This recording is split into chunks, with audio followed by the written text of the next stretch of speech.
A few months ago, in response to too many tragedies, including the shootings of a United States Congresswoman, Gabby Gifford, who's here today, and the murder of 20 innocent school children and their teachers, this country took up the cause of protecting more of our people from gun violence. Families that know unspeakable grief summoned the courage to petition their elected leaders, not just to honor the memory of their children, but to protect the lives of all of our children. A few minutes ago, a minority in the United States Senate decided it wasn't worth it.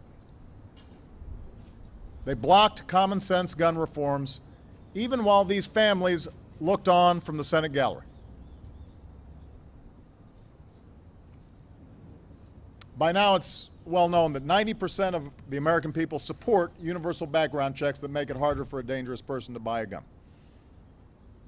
We're talking about convicted felons, people convicted of domestic violence, people with a severe mental illness. 90% of Americans support that idea. Most Americans think that's already the law.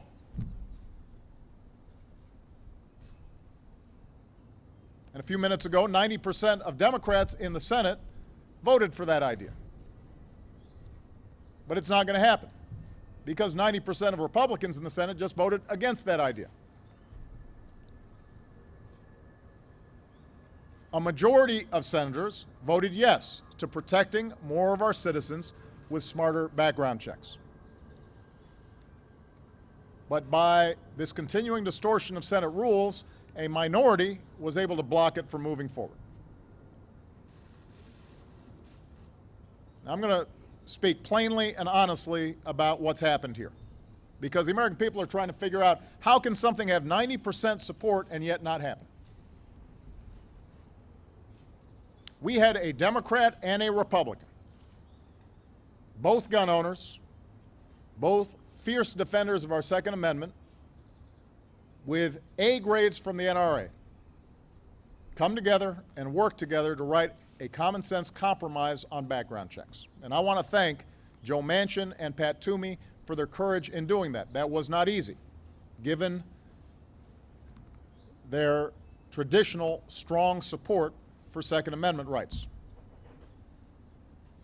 As they said, nobody could honestly claim that the package they put together infringed on our Second Amendment rights. All it did was extend the same background check rules that already apply to guns purchased from a dealer to guns purchased at gun shows or over the internet. So 60% of guns are already purchased through a background check system. This would have covered a lot of the guns that are currently outside that system. Their legislation showed respect for gun owners, and it showed respect for the victims of gun violence. And Gabby Giffords, by the way, is both. She's a gun owner and a victim of gun violence. She is a Westerner and a moderate, and she supports these background checks. In fact, even the NRA used to support expanded background checks. The current leader of the NRA used to support these background checks. So while this compromise didn't contain everything I wanted or everything that these families wanted, it did represent progress. It represented moderation and common sense. That's why 90% of the American people supported it. But instead of supporting this compromise, the gun lobby and its allies willfully lied about the bill.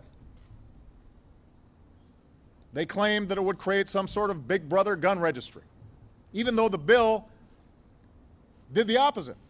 This legislation, in fact, outlawed any registry. Plain and simple, right there in the text. But that didn't matter. And unfortunately, this pattern of spreading untruths about this legislation served a purpose, because those lies upset an intense minority of gun owners, and that in turn intimidated a lot of senators. And I talked to several of these senators over the past few weeks. And they're all good people. I know all of them were shocked by tragedies like Newtown. And I also understand that they come from states that are strongly pro-gun, and I've consistently said that there are regional differences when it comes to guns, and that both sides have to listen to each other. But the fact is, most of these senators could not offer any good reason why we wouldn't want to make it harder for criminals and those with severe mental illnesses to buy a gun.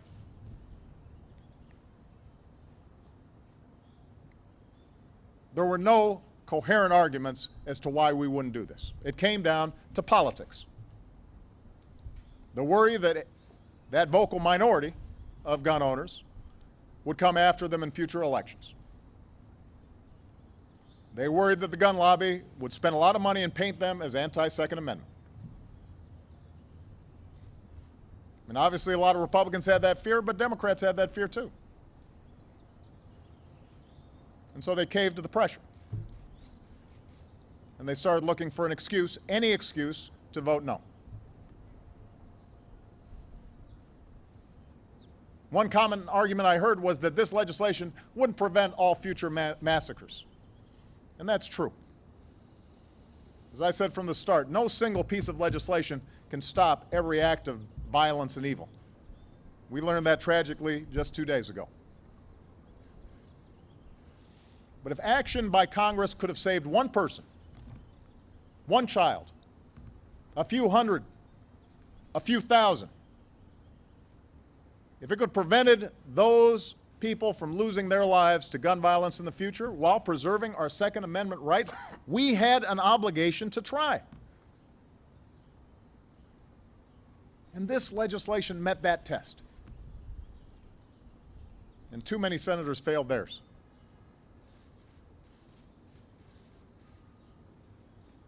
I've heard some say that blocking this step would be a victory. And my question is, a victory for who? A victory for what?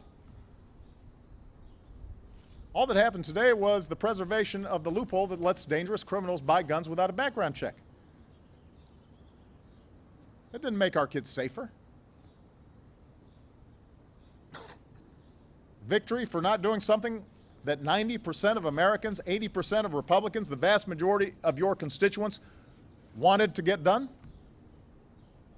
It begs the question, who are we here to represent?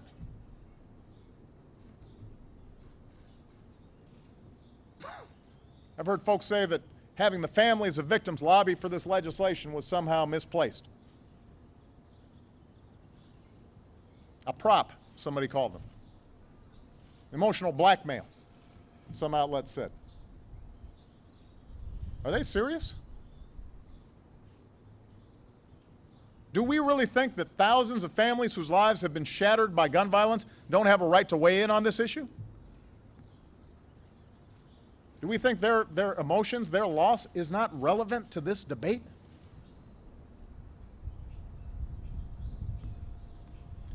So all in all, this was a pretty shameful day for Washington. But this effort is not over. I want to make it clear to the American people, we can still bring about meaningful changes that reduce gun violence, so long as the American people don't give up on it. Even without Congress, my administration will keep doing everything it can to protect more of our communities. We're going to address the barriers that prevent states from participating in the existing background check system. We're going to give law enforcement more information about lost and stolen guns so it can do its job. We're going to help to put in place emergency plans to protect our children in their schools. But we can do more if Congress gets its act together. And if this Congress refuses to listen to the American people and pass common sense gun legislation, then the real impact is going to have to come from the voters. To all the people who supported this legislation, law enforcement and responsible gun owners, Democrats and Republicans, urban moms, rural hunters, whoever you are, you need to let your representatives in Congress know that you are disappointed and that if they don't act this time, you will remember come election time. To the wide majority of NRA households who supported this legislation, you need to let your leadership and lobbyists in Washington know they didn't represent your views on this one. The point is, those who care deeply about preventing more and more gun violence will have to be as passionate and as organized and as vocal as those who blocked these common sense steps to help keep our kids safe. Ultimately, you outnumber those who argued the other way. But they're better organized, they're better financed, they've been at it longer, and they make sure to stay focused on this one issue during election time. And that's the reason why you can have something that 90% of Americans support, and you can't get it through the Senate or the House of Representatives. So to change Washington, you, the American people, are going to have to sustain some passion about this. And when necessary, you've got to send the right people to Washington. And that requires strength. And it requires persistence. And that's the one thing that these families should have inspired in all of us. I still don't know how they have been able to muster up the strength to do what they've been doing over the last several weeks, last several months. And I see this as just round one.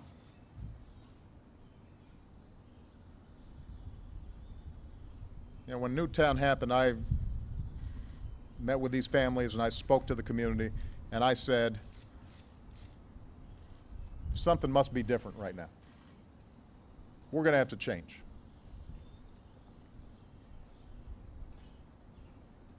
And that's what the whole country said. Everybody talked about how we were going to change something to make sure this didn't happen again. Just like everybody talked about how we needed to do something after Aurora. Everybody talked about we need to change something after Tucson.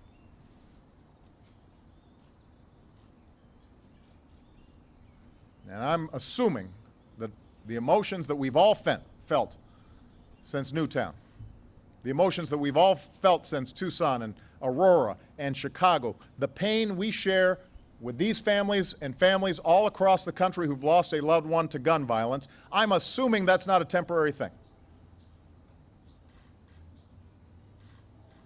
I'm assuming our expressions of grief and our commitment to do something different to prevent these things from happening are not empty words.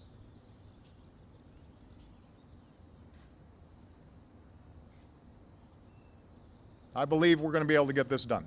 Sooner or later, we are going to get this right. The memories of these children demand it, and so the American people. Thank you very much, everybody.